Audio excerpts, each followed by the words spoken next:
And now our top story. In a move that takes on Ratan Tata, the chairman of the Tata Group, who was shot into the limelight after the infamous Radia tapes were exposed, Member of Parliament and former telecom entrepreneur Rajeev Chandrasekhar has alleged that the Tata Group is a beneficiary of the out-of-turn spectrum allocation, the hoarding of spectrum and the flip-flop policy of the telecom ministry, even though Mr. Tata himself has criticised all these aspects.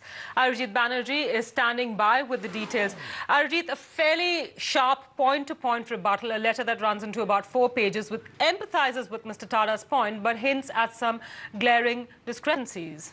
Anjana, a very hard-hitting letter going in from Rajeev Chandrasekhar to Ratan Tata. Of course, Rajeev Chandrasekhar in his letter bringing out 2 or 3 very crucial points. Remember that Rajeev Chandrasekhar himself was entrepreneur, owner of BPL Mobile, so he has been there in the telecom sector for quite some time. What he says are 3 things, very important 3 things. First, of course, he does a point-by-point rebuttal of what Ratan Tata had said.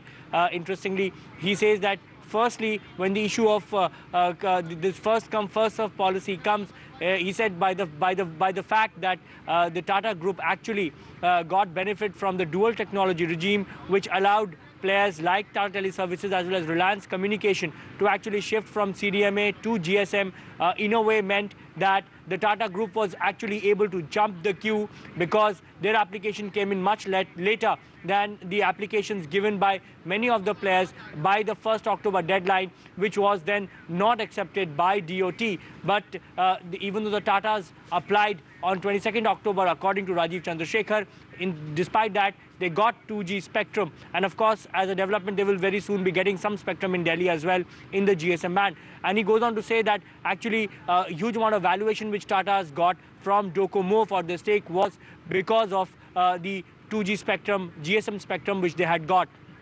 Then he goes on to talk about the issue of hoarding of spectrum. Remember, Ratan Tata had said that many of the existing operators actually are keeping more spectrum than they are actually required of, and they have not paid the market value for that. So he goes on to say that by virtue of the fact that the Tata Group now owns spectrum in both the CDMA and GSM band, the combined spectrum would be much more than what many of the other operators are holding. And finally, going on to the issue of flip-flop of the telecom policy, he goes on to say that even though Mr. Tata is, of course, coming out against it now, he feels that he should have come out against that policy much earlier, because he feels that almost for the last decade, this sort of flip-flop in government policy has been going on, and he should have actually voiced his opposition to it much earlier.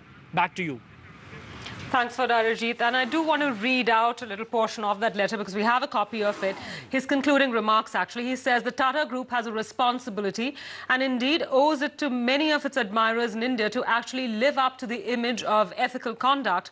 Otherwise, your statements and actions will seem to be hypocrisy, something that's already available in plenty in our public and corporate life.